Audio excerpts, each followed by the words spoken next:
Gente, boa noite. Hoje eu sou a Aline Odara, eu sou diretora do Fundo Aguibara, que é o primeiro fundo filantrópico de mulheres negras do Brasil.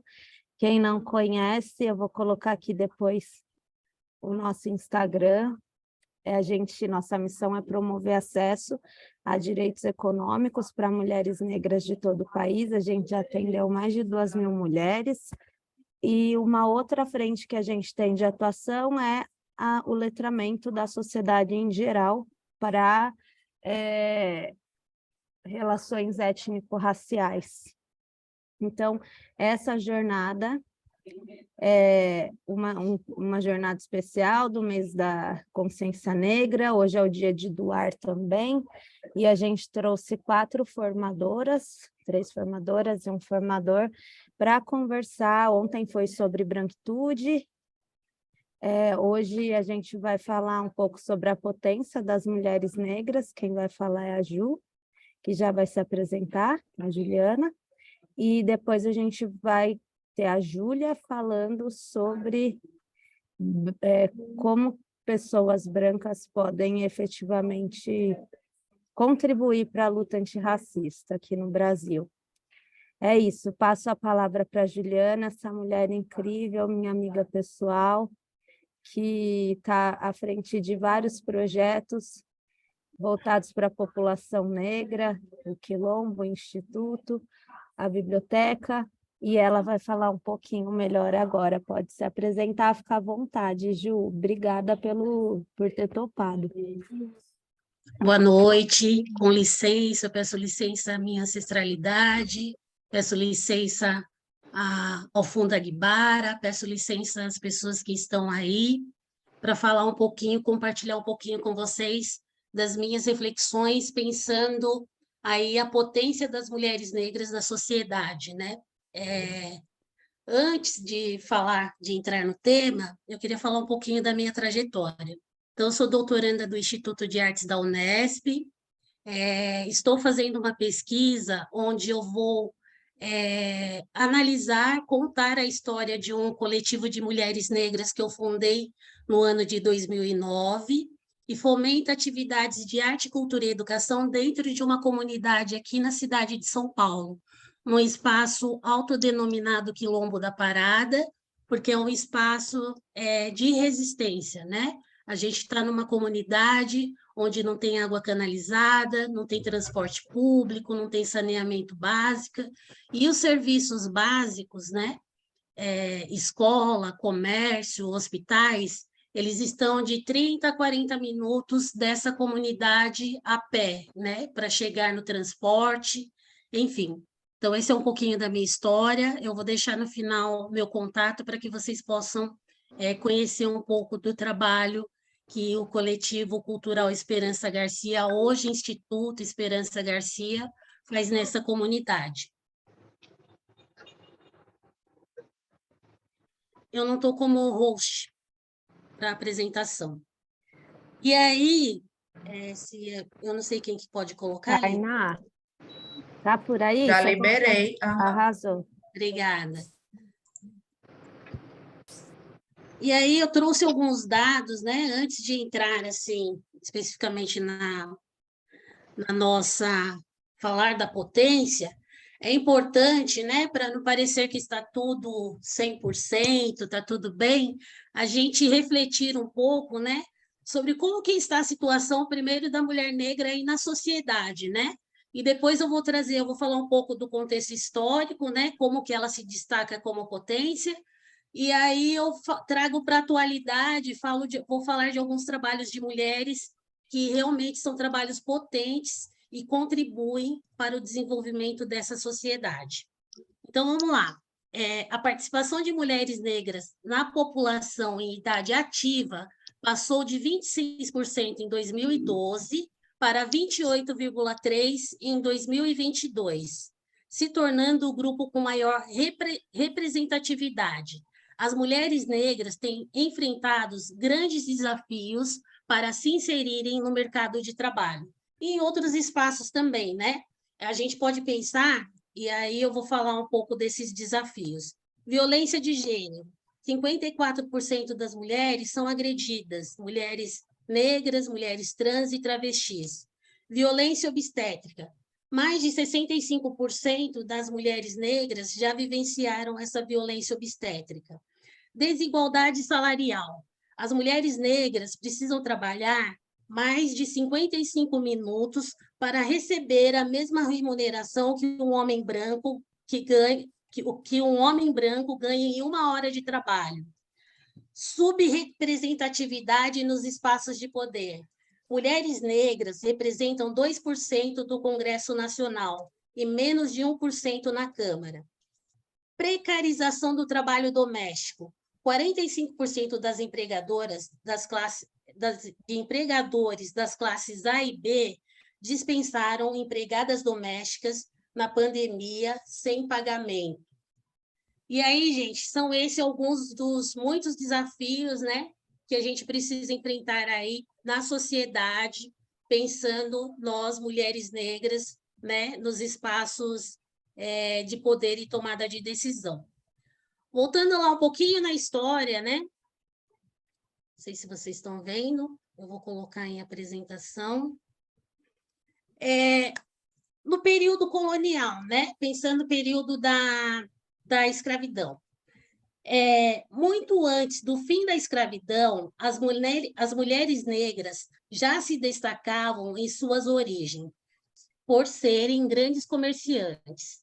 Em situação de escravidão no Brasil, as africanas ocuparam lugares das ruas com seus tabuleiros e iguarias, autorizadas pelos colonizadores, que ficavam com grande parte dos recursos adquiridos com as vendas. Essas mulheres, além de juntarem dinheiro e conseguirem sua carta de alforria e de seus familiares, também, em algumas situações, representavam a única ou a mais importante fonte de renda das famílias de pequenos produtores que habitavam núcleos urbanos do Brasil escravagista. Então, quer dizer, a mulher lá no período colonial, a mulher negra, já era a grande responsável, né, pela subsistência aí da família e também, muitas vezes, até dos supostos colonizadores, né, porque elas tinham aí um material, um desempenho, um trabalho que rendia, né, recursos para que ela tanto conseguisse a carta de alforria dela e dos familiares, como também, muitas vezes, elas eram responsáveis pela manutenção da casa desses colonizadores. Muitas africanas conseguiam, inclusive, alcançar a prosperidade econômica com essa função. A população africana escravizada se transformou no primeiro grupo de poupadores da história do Brasil. As primeiras contas poupanças foram abertas por quitandeiras, ganhadeiras e cativas ainda no século XIX. Então, aí já tem também aí, a gente pode pensar aí um pouco desse conhecimento, né, de administração. Então, é uma potência aí que as mulheres negras já tinham bem antes, né, devido às experiências também em África, né? Os mercados, né, as famílias lá, elas já tinham essa comercialização de produtos nos mercados em África. Em diversas regiões brasileiras, as mulheres negras conseguiam ser alforriadas com maior facilidade do que os homens. No conjunto da população, isso representa um maior número de forras nas ruas do que de forros. De acordo com o censo de 1849, havia na capital do Império 6.042 libertas, ou seja, 56% da população. Passei o dia todo de casaco achando que ia estar frio, que ia chover. Para 4.690 libertos, 44%. Dentre a faixa de idades, sobressaem as mulheres mais idosas, que geralmente viviam na intimidade da casa senhorial, ou aquelas que exerciam ofícios de vendedor ambulante, as que mais conseguiam liberdade. A história da mulher negra é considerada algo novo quando se pensa no feminismo negro. A palavra novidade tornou-se ainda mais eloquente. Na condição de sujeito, as mulheres negras não estão presentes nos anais da história oficial e suas múltiplas e vastas contribuições permanecem fora dos livros didáticos e da memória da população. Em decorrência desse cenário, constata-se um desconhecimento geral sobre nós. Quem já ouviu falar de Narcisa Ribeiro, cativa de um sacristão da Vila Rica, em Minas Gerais, que foi submetida a uma devassa pública em 1748 pela audácia de andar bem tratada, com saias de camaleão e chinelos como se fosse senhora? Ou de Rita de Souza Lobo, escravizada que décadas depois, na mesma região, descobriu uma mina de ouro na qual garimpou sua liberdade? E aí, pensando a contemporaneidade, não podemos esquecer da luta e importante participação de outras mulheres que hoje são referências e trazem também um importante papel aí nesse registro da história das mulheres negras. É só a gente pensar em Lélia Gonzalez, de quem falamos muito pouco ou quase nada. Importante figura e essencial para as ciências sociais do Brasil e do mundo, mas que raramente aparece nas ementas das disciplinas universitárias, afora.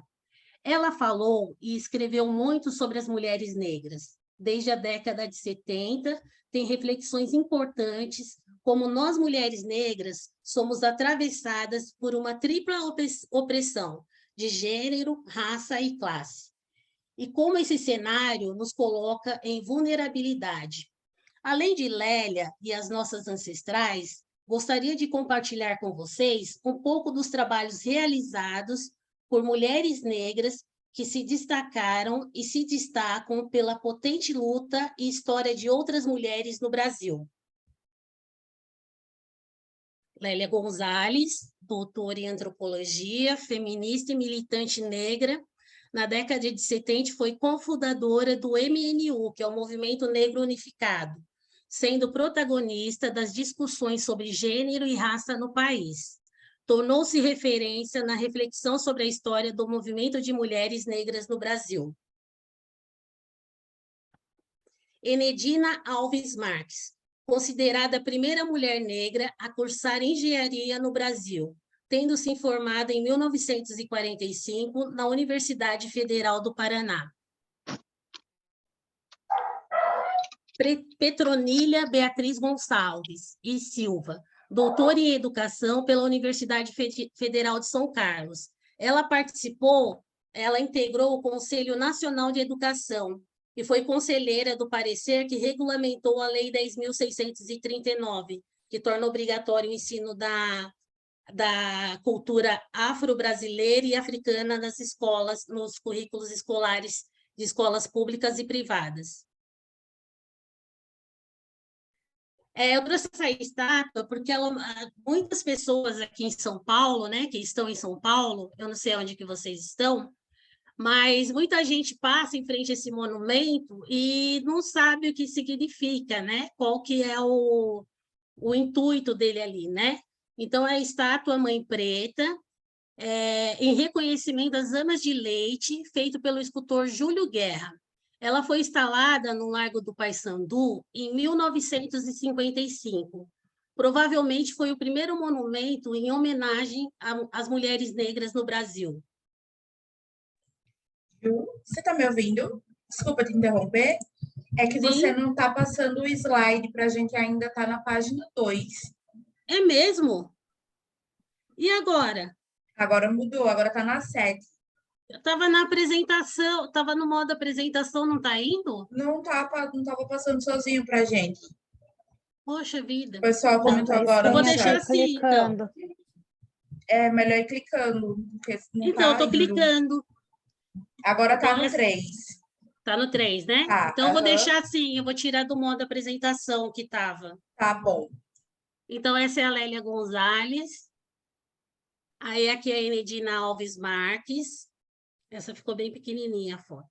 A Petronília, né, que foi a parecerista da Lei 10.639. A estátua da Mãe Preta, que fica ali no Largo do Paissandu. do lado da igreja, dos homens pretos.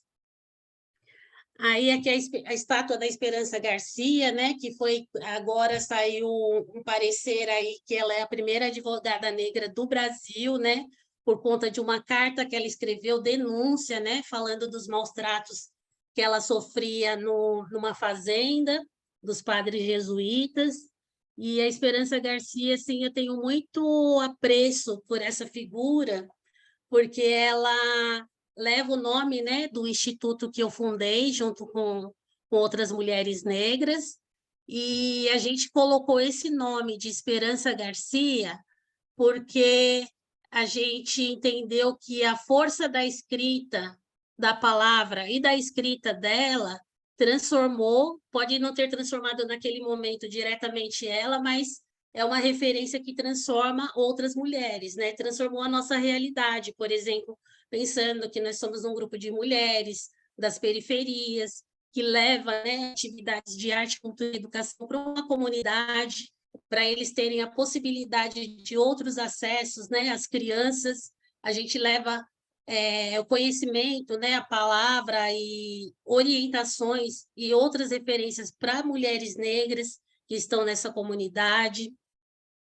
Então, a Esperança Garcia é bem cara para nós.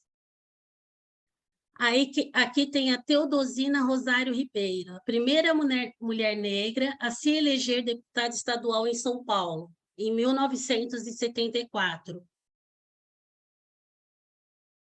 Uma das minhas prediletas, a Benedita da Silva, a primeira mulher negra no Brasil a ser eleita deputada federal e a primeira única a governar o Estado. Foi em 2005 uma das 52 brasileiras indicada para o Prêmio Nobel da Paz. Aí aqui a gente já vai chegando nas contemporâneas, né? Madhavi Murthy, poetisa e escritora, ativista militante no cotidiano como terapeuta Ayurveda. Desde 2012, é facilitadora de rodas de conversa, desde 2010, com ênfase em autocuidado e autoconhecimento. Ela faz uma escuta ativa e é educadora social, performing, e é membro consultiva do Board Unesco SOST. A Madhavi, ela tem um trabalho muito importante dentro das comunidades e fora delas, com essa terapia Ayurveda, né? Então, ela leva um conhecimento ancestral aí em lugares que não chegariam, né? Quando a gente fala dessas terapias, né? Dessa questão do autocuidado, ele é inacessível principalmente para as mulheres que estão nas periferias, né? Nas comunidades. E a Madhavi é parceira nossa, ela faz um trabalho muito importante de cuidado, de autocuidado, de saúde, de orientação e acompanhamento das mulheres nas comunidades. Então, ela é uma potência, o trabalho dela merece ser reconhecido, a gente pode trazer ela como uma potência dentro da sociedade. É uma das mulheres que me chama muita atenção, eu sou muito cara, assim, é uma grande referência para mim. Aí aqui tem a Giselda Perê, que é mestra pelo Instituto de Artes da Unesp, idealizadora do Aguibalá Conta, que realiza contação de histórias pretas e mediação em leitura. O trabalho da Giselda é de extrema importância, pensando os espaços tanto de educação formal como informal. Ela leva as narrativas negras para esses espaços que mexem, né, que trabalham com a autoestima das crianças, né, dentro das periferias, traz um novo olhar para os educadores que são responsáveis por essas crianças. Então, ela tem um trabalho que é muito potente, que tem reverberado bastante, tanto nas periferias como fora das periferias, e que vale muito a pena ser conhecido. Quem puder, acessa lá o Aguibalá Conta nas redes sociais.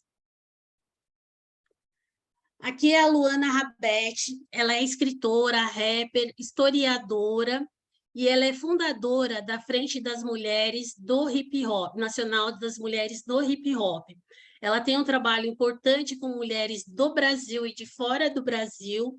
A pesquisa que ela está fazendo agora pela USP, né? Ela vai trazer a história, a trajetória dessas mulheres no hip hop, né? Vai falar dessa potência. E ela tem se dedicado também a um trabalho dentro do Quilombo da Parada, que é o espaço cultural que a gente tem aqui na zona noroeste de São Paulo, né? Que fica em Parada de Taipas. Então, ela faz um trabalho com a linguagem do hip hop, tanto dentro do Quilombo, né? Que é um espaço informal, como dentro das escolas, e é uma potência, assim, de possibilidades, por exemplo, de desenvolvimento de escrita, de desenvolvimento corporal, porque tem os 5 elementos do hip hop, então ela traz assim um conhecimento importantíssimo tanto para o nosso espaço quanto para as escolas e para a sociedade. Aqui é a Flávia Rosa. A Flávia Rosa eu conheço desde 2007. Ela é uma das fundadoras da CIA de Artes Negras Capulanas. Ela tem um trabalho incrível com as capulanas. Foi um dos primeiros grupos, né? Uma das primeiras mulheres que lá atrás, em 2007, já falava dessa questão do autocuidado, da aceitação do corpo, do empoderamento das mulheres. Então, ela se tornou assim, ela é uma grande referência para o Instituto Esperança Garcia, né? Para o nosso coletivo de ação mesmo, de autocuidado, de empoderamento das mulheres. Ela vai através, ela e as outras, né, componentes da CIA de Arte Negras Capulanas, através da dança, trabalham essa questão do empoderamento, da informação, né, do desenvolvimento de mulheres. Então, assim, é uma pessoa também que vale muito a pena, que contribui para os trabalhos nas sociedades, pensando assim que ela é uma grande potência nesse espaço nesse espaço social. Aqui é uma outra jovem, né, que eu tenho muito eu tive a felicidade de encontrar, né, de conhecer com o edital Elas Periféricas, que é a Viviane Sorance dos Santos. Ela é funcionária, né, ela trabalha na Fundação Tid Setúbal. Ela começou lá, eu acho que num espaço na Zona Leste de São Paulo, se eu não me engano, e depois ela foi contratada pela Fundação Tid Setúbal. Ela era de um espaço mantido pela Fundação na Zona Leste. E aí, a Viviane, hoje, ela tem se tornado, né, assim, o trabalho que ela vem fazendo hoje, ela tem um programa dentro da Fundação Tid Setúbal, né, de gênero e raça, e ela pensa essas questões relacionadas às mulheres negras. Então, é uma pessoa que está estudando, está fazendo uma pesquisa também na USP, né, pensando a questão das mulheres negras, e que eu acho que é uma grande potência aí que já vem contribuindo com a sociedade e vai contribuir muito mais, assim, está caminhando para trabalhos, assim, para ações muito importantes para nós, nos acessos aí, principalmente a financiamento de ações, né, para instituições. Aqui eu acompanho essa jovem, já tive a oportunidade de falar com ela, a Tássia de Carvalho. Ela é do Rio de Janeiro. É incrível assim a história dela. Ela fundou, né, a Agência IS, que é uma agência de publicidade e comunicação, de assessoria de imprensa, gerenciamento de redes sociais, produção de conteúdo, desenvolvimento de sites, palestras, workshops. Essa jovem, ela é uma potência, assim, ela é guerreira, ela tem uma questão de saúde muito séria, que não a impede de realizar ações de assessorias de impacto social, principalmente para organizações periféricas. Então, eu acho que essa agência aí vale muito a pena quem tiver interesse em conhecer e acessar os serviços da Tássia, acompanhar, porque ela é uma potência, uma pessoa que faz, e muito bem feito, né? Acompanha os trabalhos que ela faz com alguns grupos, coletivos, instituições do Rio de Janeiro, e que assim se desenvolvem mesmo, conseguem grandes acessos.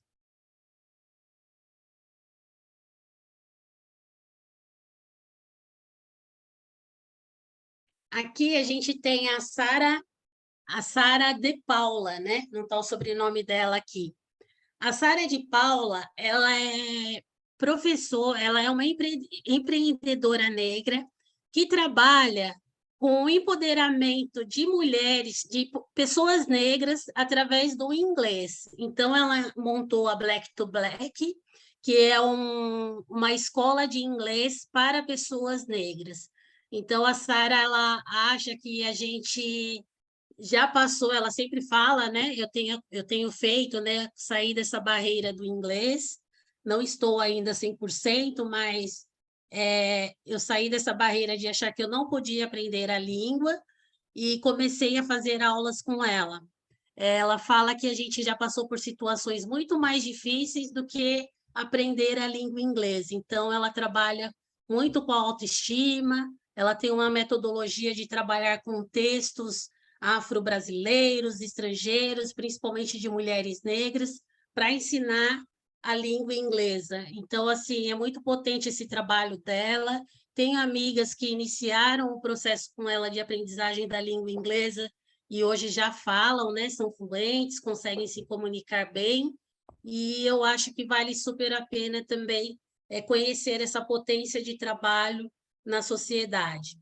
E agora eu vou entrar numa área que me é muito cara, né? Eu vou falar um pouco da minha experiência com a literatura afro-brasileira e como ela é uma potência, eu entendo ela como uma ferramenta potente com possibilidades de empoderamento e discussões que podem contribuir com a mudança social.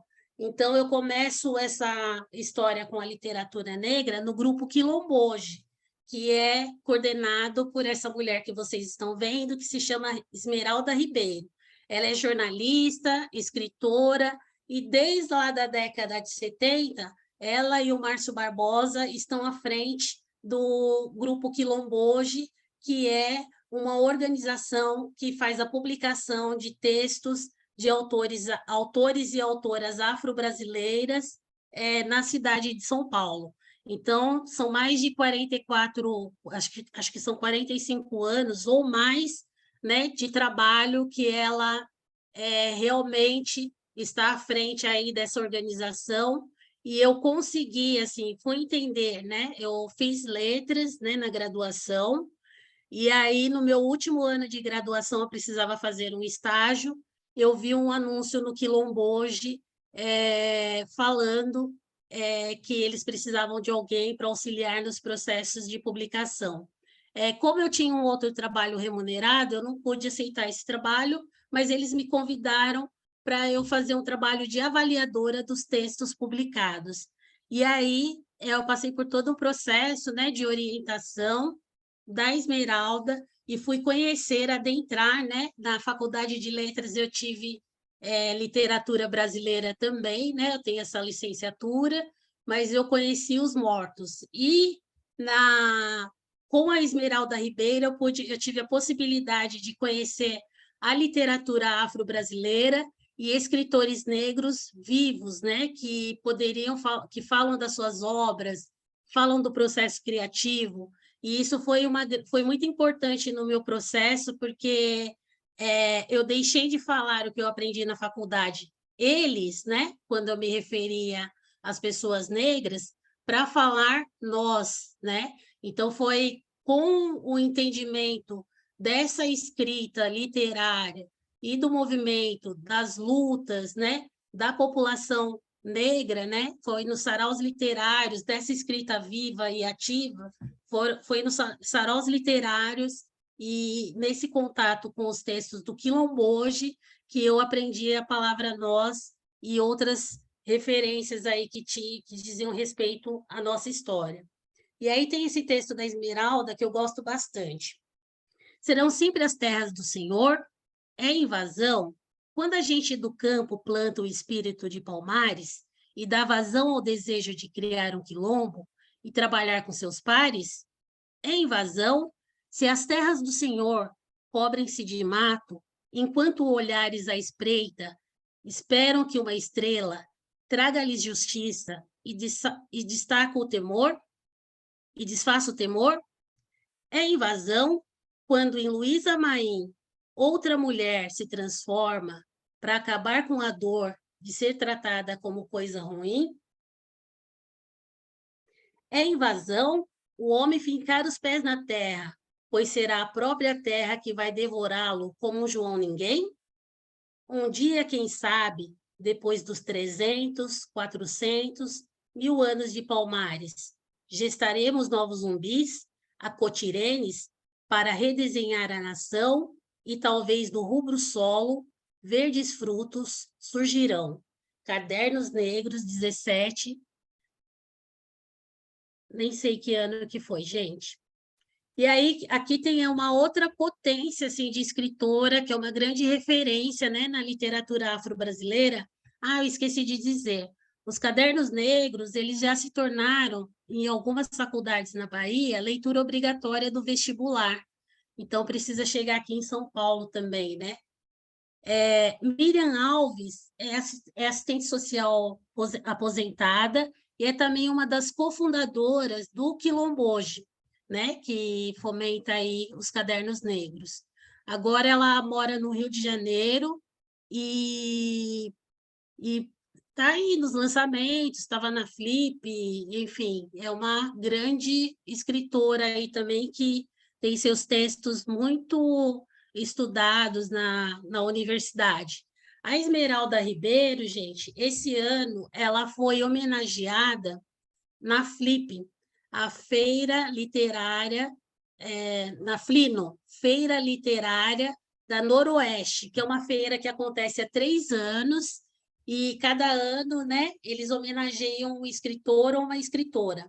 E esse ano teve várias atividades que contaram a história da Esmeralda Ribeiro, que trouxeram muito o trabalho que ela realiza, e ela participou de várias ações. Foi agora no início de novembro. Miriam Alves, revanche. Fiz do chicote um laço, das chicotadas pelo ourinho.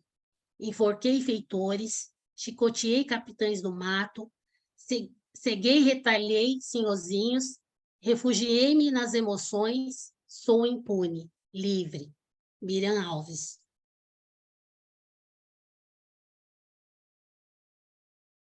E aí, por último, né, mas não menos importante, né, essa escritora é a Raquel Almeida, ela é escritora, fundadora do Sarau Elo da Corrente e do coletivo cultural Esperança Garcia, né, que é o coletivo meu que eu falei aí, que a gente fundou no ano de 2009, né? Eu frequentava o Sarau, a Raquel era produtora do Sarau, e a gente entendia que, por mais que a gente estivesse num grupo misto, onde a gente tinha possibilidades de fala, a gente entendia que faltava alguma coisa mais voltada mesmo para pensar a questão da mulher negra. Então, a gente fundou o Coletivo Cultural Esperança Garcia, trouxemos outras mulheres, né, para fazerem parte desse coletivo e iniciamos ações tanto em espaços formais como em espaços informais.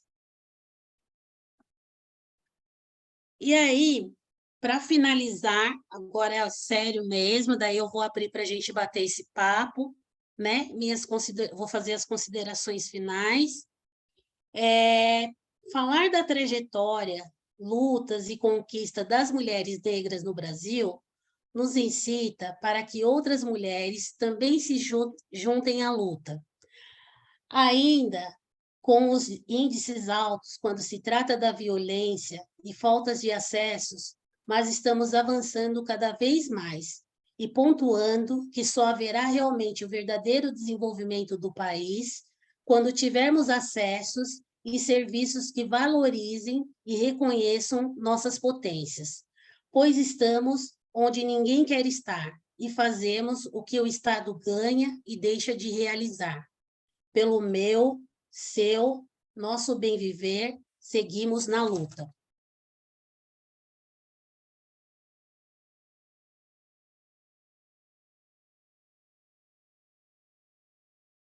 E é isso. Maravilhosa, Ju. Nossa, várias referências aqui. Eu não conhecia algumas. E é muito importante esse movimento também de se fazer, de valorizar mulheres negras do nosso cotidiano também, que são grandes, né?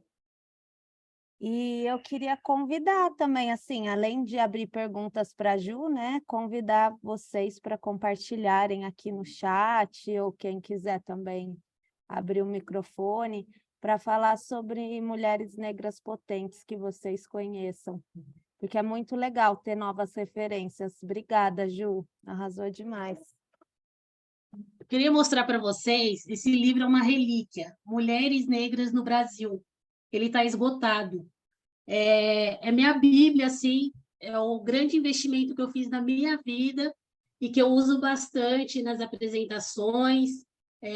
Talvez, não sei se vai sair uma nova publicação, ela é da Escuma e Érico Vital Brasil, Mulheres Negras do Brasil. Se alguém conseguir algum acervo, Qual que é a compre, vale muito a editora, pena. Ju? A editora é Senac. Beleza.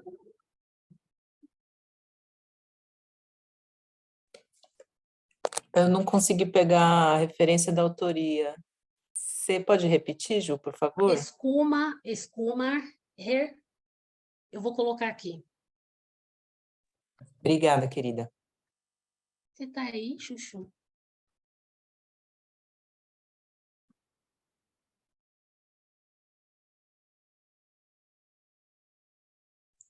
O pessoal está perguntando aqui no chat, Ju, se você pode compartilhar a apresentação para mandar lá no grupo do WhatsApp, para o Posso pessoal pegar as compartilhar, sim. referências. Tá, perfeito. Posso compartilhar. Só vou colocar aqui no finalzinho, tinha uma frase final. Ó.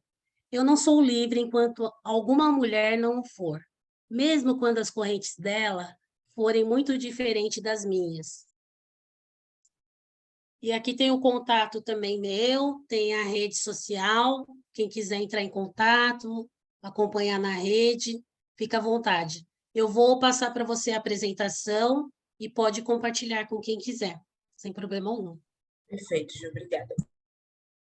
Eu coloquei aí no chat também um outro livro sobre mulheres negras na ciência, Descolonizando Saberes, da Bárbara Carini Soares Pinheiro. Maravilhosa. Para quem não conhece, eu vou deixar essa indicação também. Procurem conhecer a Bárbara, além de ser diretora da Faculdade de Química da UFBA, da Federal da Bahia, ela também é idealizadora da Escolinha Maria Felipa, que é a primeira escolinha de educação infantil afrocentrada do Brasil. É um projeto incrível. Eu vou mesmo. escrever o nome aqui, vou colocar o link.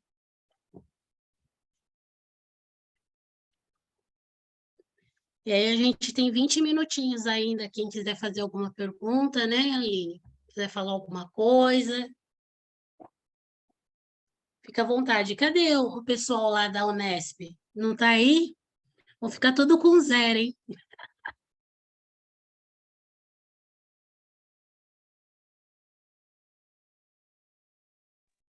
Dúvida ou quem queira compartilhar a história de uma mulher negra potente também, Sim. esse momento é para isso, gente. O pessoal está respondendo você aqui no chat, falando que estão aqui, hein?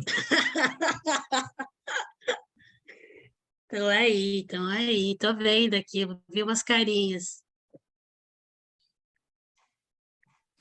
Ju, faltou você naquele slide, Ju. Você é maravilhosa, amiga. Obrigada por essa apresentação incrível. Todo mundo quer essa apresentação incrível. Muito obrigada. Bom, gente, como vocês veem, além de amiga, eu sou fã da Ju. De verdade, assim, aprendo diariamente com ela, na minha convivência com ela, que eu tenho a honra de conviver com a Ju no trabalho. E quero te parabenizar por essa apresentação, dizer que você pode mesmo colocar você lá, o seu projeto é incrível. Se depois você puder contar um pouquinho para a gente, Ju, do seu projeto, né, ali no Quilombo, que é tão maravilhoso com a leitura, com as crianças, conta dos seus domingos, se você puder só compartilhar um pouquinho.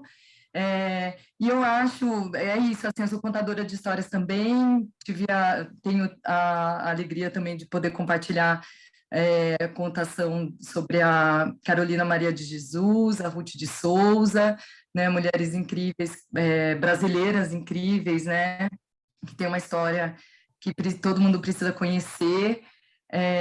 Aí, né, a Sandra Campos, nossa amiga, que é produtora também, que está aí há muitos anos.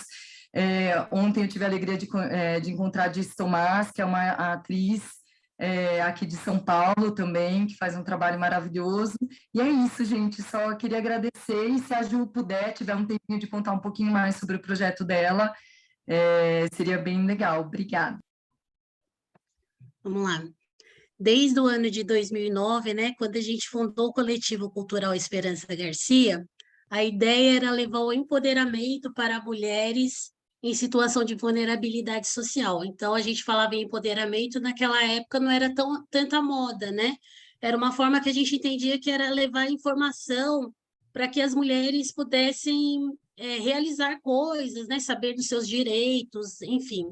Nós começamos esse trabalho nos espaços de saraus literários e alguns espaços públicos e privados. De 2009 a 2011, a gente circulou bastante em diferentes regiões, né, aqui da Zona Noroeste, diferentes espaços. Aí, o que aconteceu? Em 2011, eu me afastei do coletivo, porque eu engravidei, né, estava ganhando nenê. Em 2012 eu volto, faço uma tentativa de voltar, mas a bebê era muito pequena, não era o momento. Aí, nesse mesmo período, né, de 2009, de 2008 para 2009, estava num processo de pensar em comprar um lugar onde a gente pudesse morar, eu e mais 2 amigos, onde a gente pudesse morar e realizar atividades culturais. Então, pesquisando, eu cheguei numa chácara, né, aqui na Parada de Taipas. A gente foi ver essa chácara sem grana nenhuma. Aí o cara fez lá uma proposta muito boa, assim, e aí a gente sem grana nenhuma eu consegui um empréstimo com uma amiga minha, a gente deu de entrada e fomos morar nesse lugar. Só que a gente não entendia, não sabia que tinha essa questão da água que era muito forte, questão do transporte público, a gente queria mesmo, a gente falou assim, resistência, né? E aí a ideia já era chegar fazendo atividades culturais, né? Levar nossa cultura, que a gente achava que era importante. Quando a gente chega nessa comunidade, a gente se torna corpos estranhos, né, na comunidade. Por quê? Eu de turbante, aqueles vestidão, os caras tudo cabelão, barbudo, né? E a comunidade já tinha lá sua cultura própria, sua organização, e que a gente acabou destoando, né, desse processo.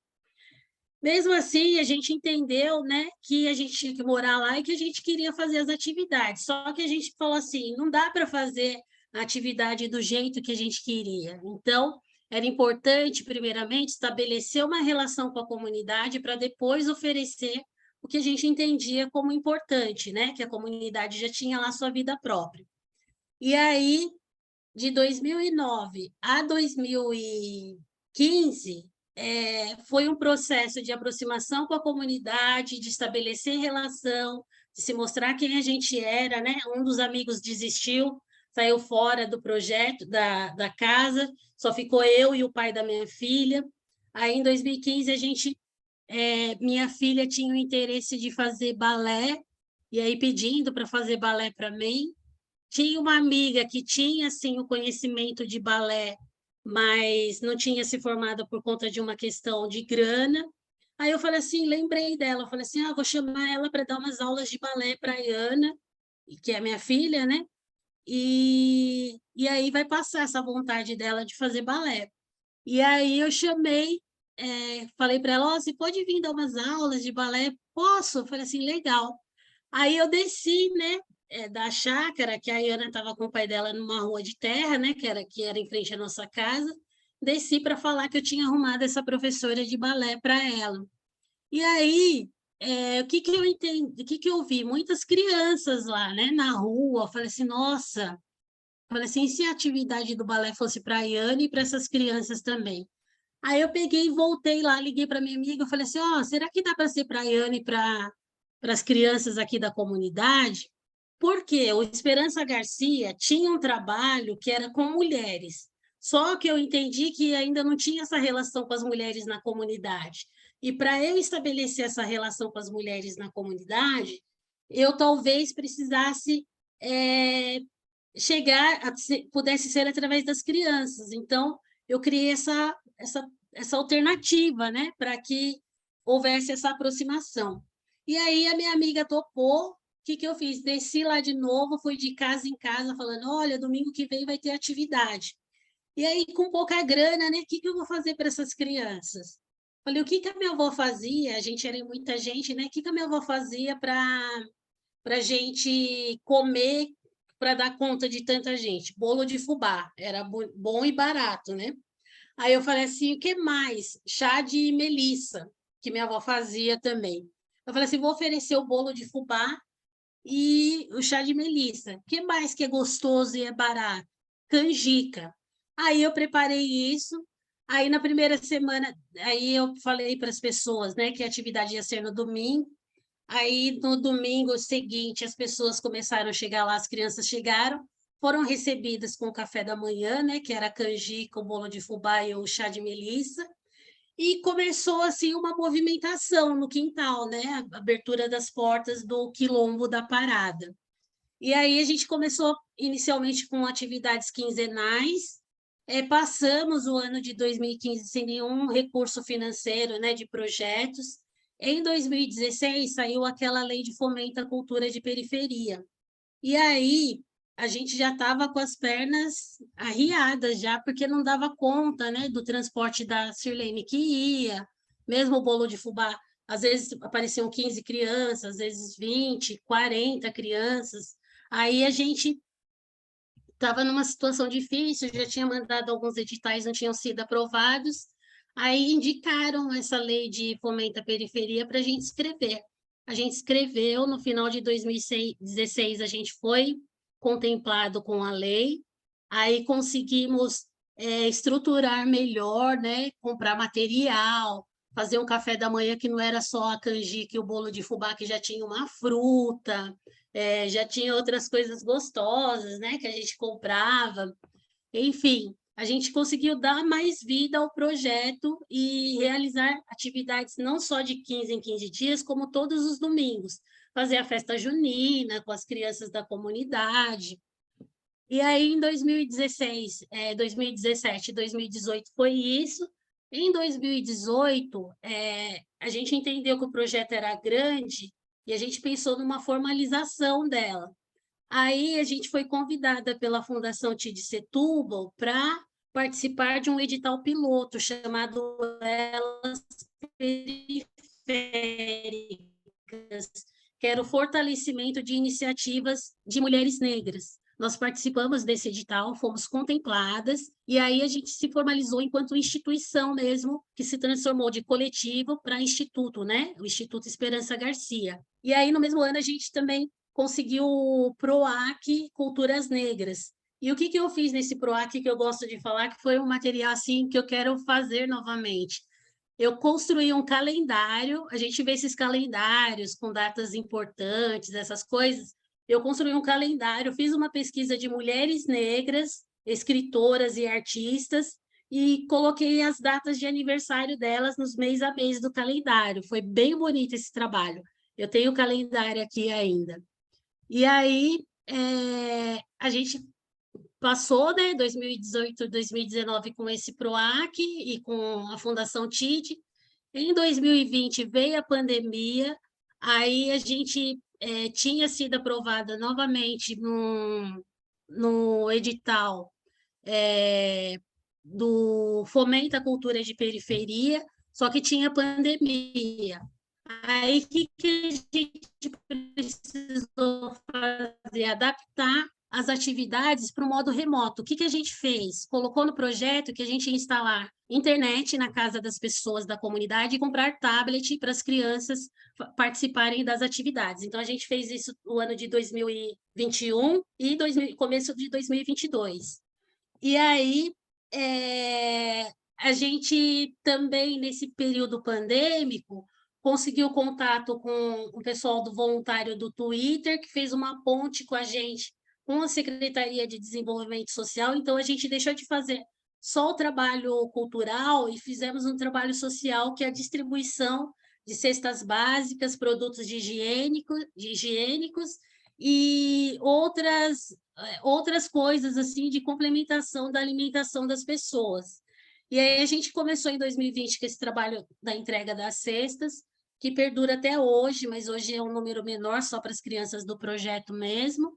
E a gente está tocando aí o Quilombo, com muitas coisas boas acontecendo, e eu sou muito feliz, assim, todo domingo, né, tem atividade lá, e eu sou grata por essa comunidade ter me aceito e me ensinar tanto, né? Eu levo um pouquinho do que eu aprendi, o trabalho de doutorado, na verdade, é uma homenagem que eu vou fazer a eles. Eu espero que eu consiga, na Unesp, fazer a defesa desse trabalho lá no Quilombo.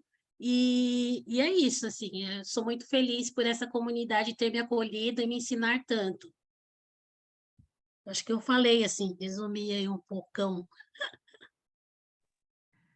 Massa, Ju.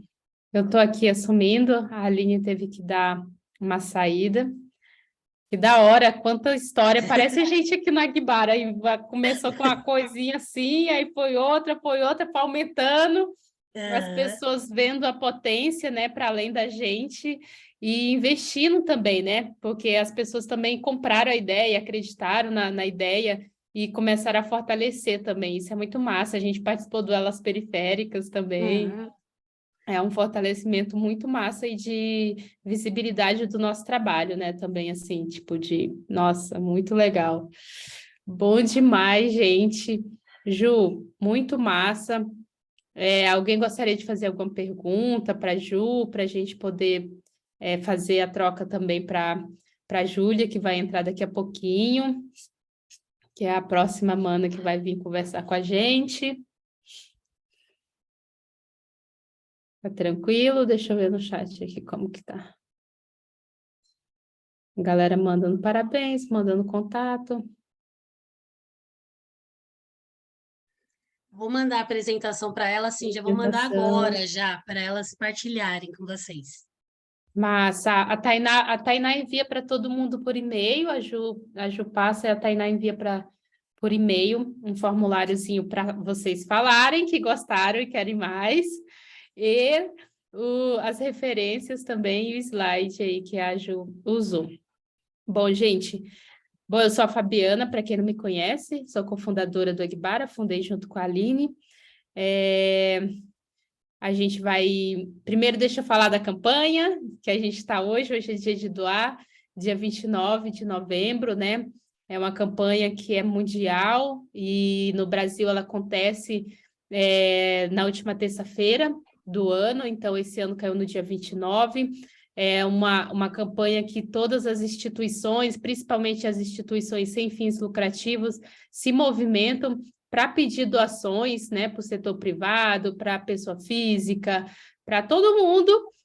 Eu acabei de passar ali no supermercado, tinha duas pessoas do lado da caixinha com uma coisa do dia de doar, e eu já falei, nossa, é do dia de doar, então a gente já, tipo, gera uma conexão ali, né, porque você já conhece, o dia de doar é novo para a gente resolveu esse ano impulsionar com uma ação mais potente, assim, a gente está com uma meta que é para promover uma jornada para mulheres negras em relação à saúde mental, né? Então, não basta só impulsionar o negócio das mulheres, não basta só proporcionar também, promover o dinheiro na mão dessas mulheres, se a gente também não trata da saúde mental delas, né?